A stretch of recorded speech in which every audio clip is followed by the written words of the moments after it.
بسم اللہ الرحمن الرحیم۔ ڈیئر اسٹوڈنٹس، السلام علیکم ورحمۃ اللہ وبرکاتہ۔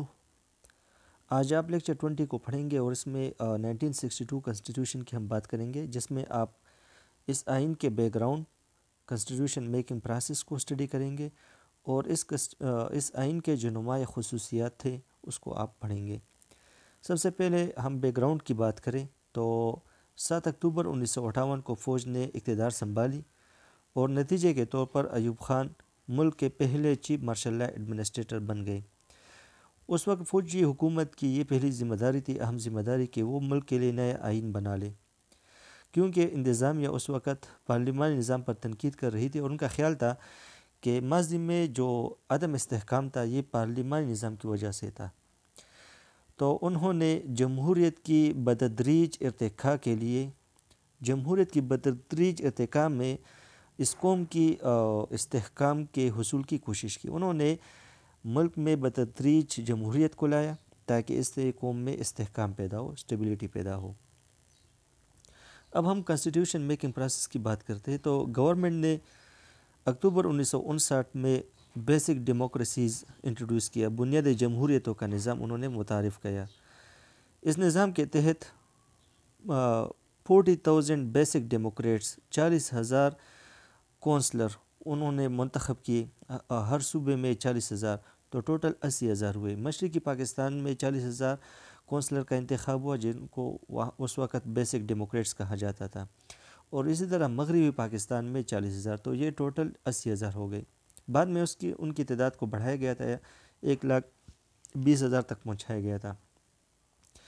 تو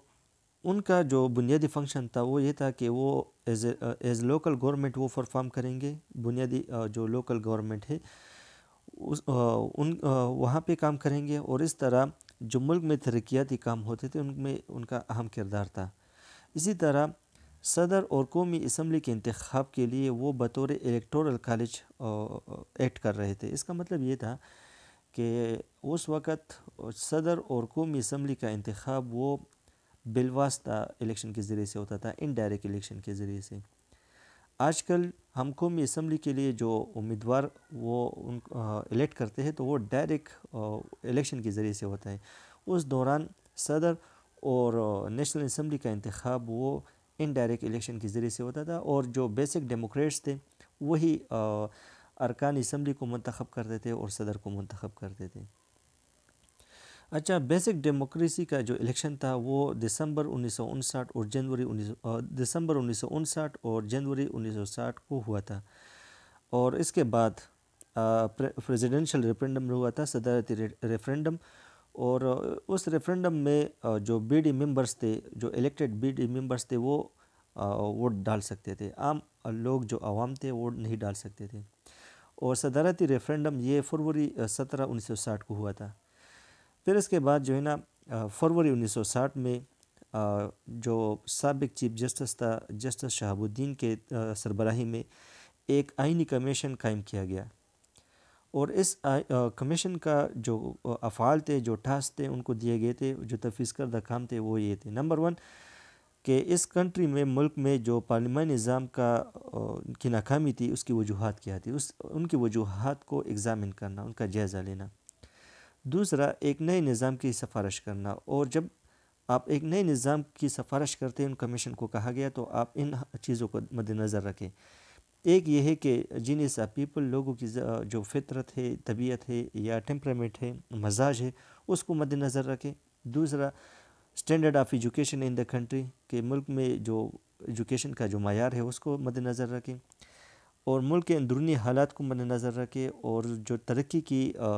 ضرورت ہے، اکنامک ڈیولپمنٹ کی یا دیگر ڈیولپمنٹس کی جو ضرورت ہے، ان تمام فیکٹرز کو مد نظر رکھ کر آپ ایک نئے نظام کی تجویز دیں۔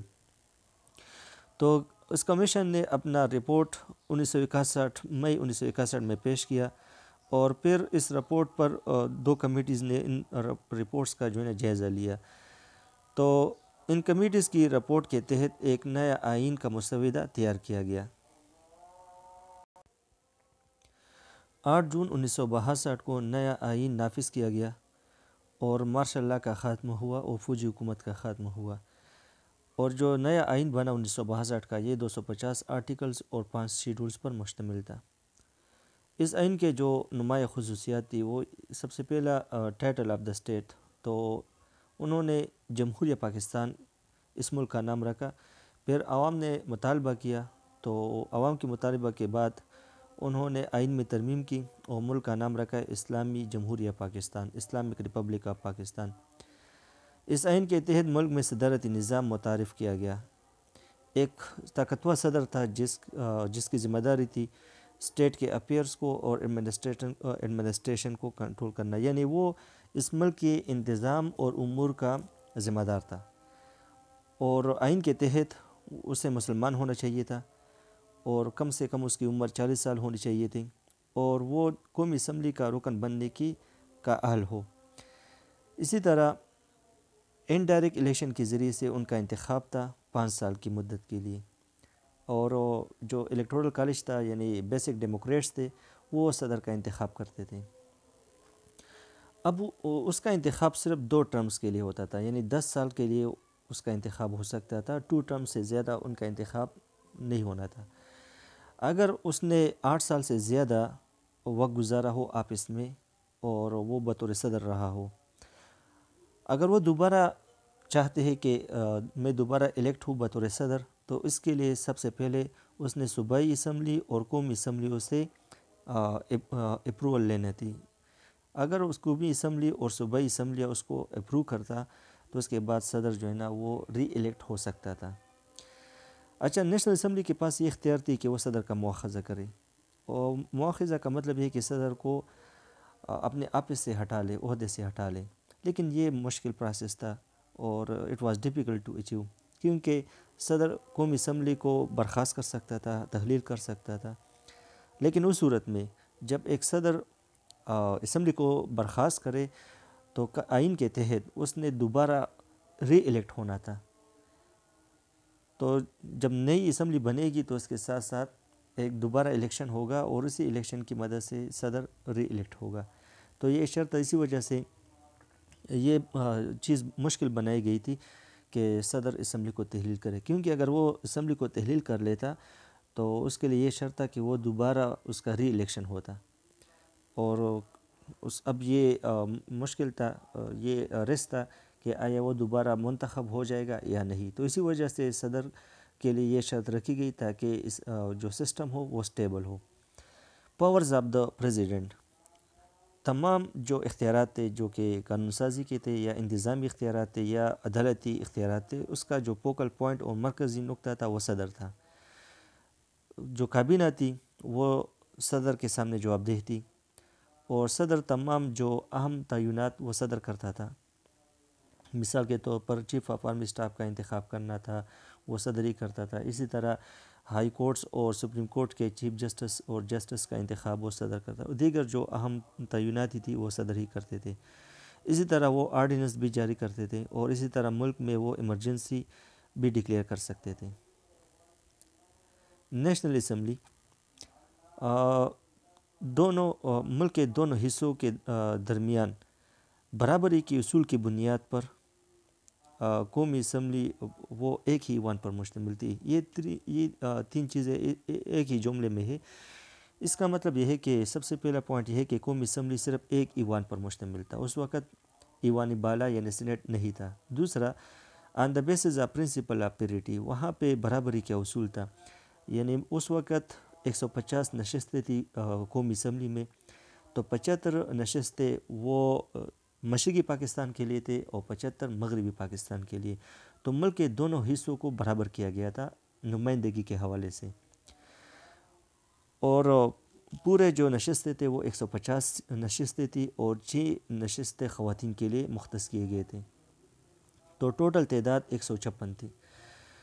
یہ تمام لوگ جو ارکان تھے وہ انڈائریکٹلی الیکٹ ہوئے تھے، کیونکہ جو بیسک ڈیموکریٹس تھے وہ نیشنل اسمبلی کے لیے امیدوار کا انتخاب کرتے تھے، اور رکنیت کے لیے کم سے کم عمر کی حد وہ 25 سال تھی۔ لیجسلیٹو پاور کی اگر ہم بات کریں تو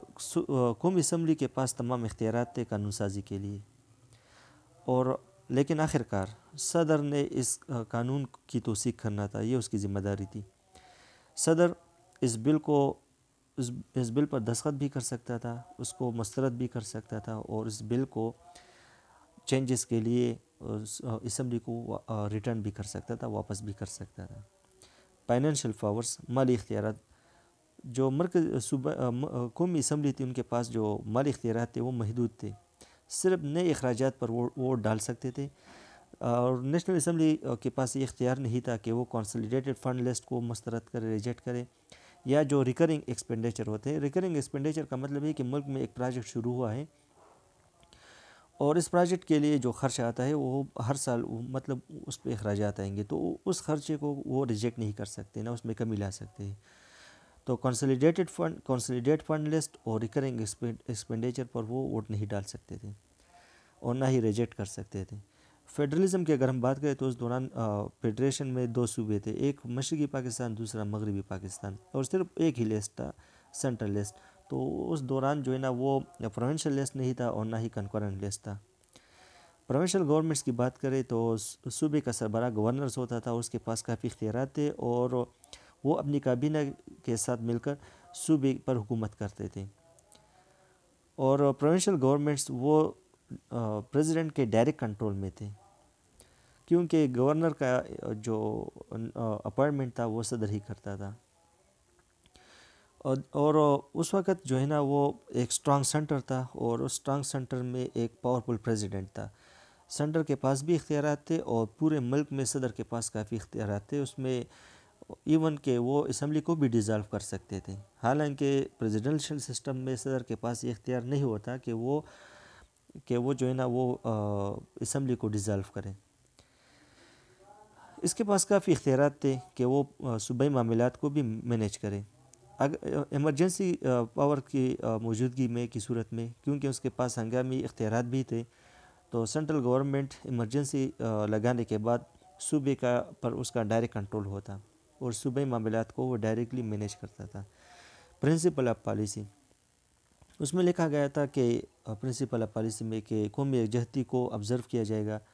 اسی طرح جو پسماندہ لوگ ہیں ان کے مفادات کا حفاظت کیا جائے گا، اور قومی زندگی میں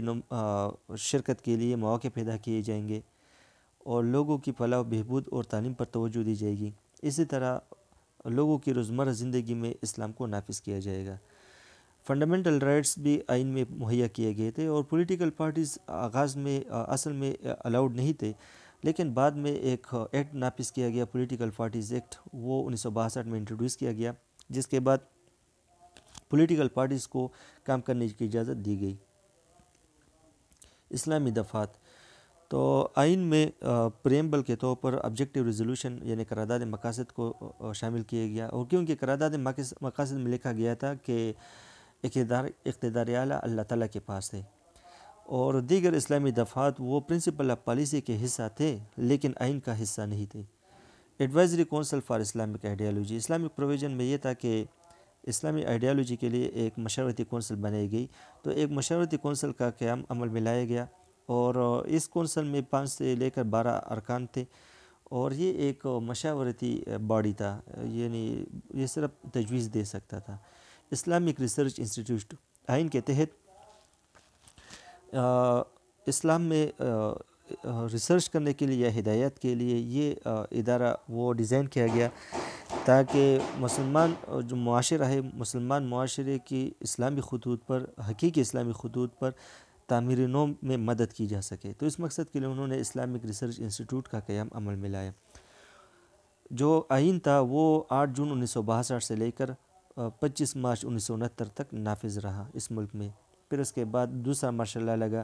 اور یحییٰ خان جو ہے نا وہ دوسرا چیف مارشل لا ایڈمنسٹریٹر بن گئے۔ یہ آپ کا چیپٹر مکمل ہوا۔ اللہ حافظ۔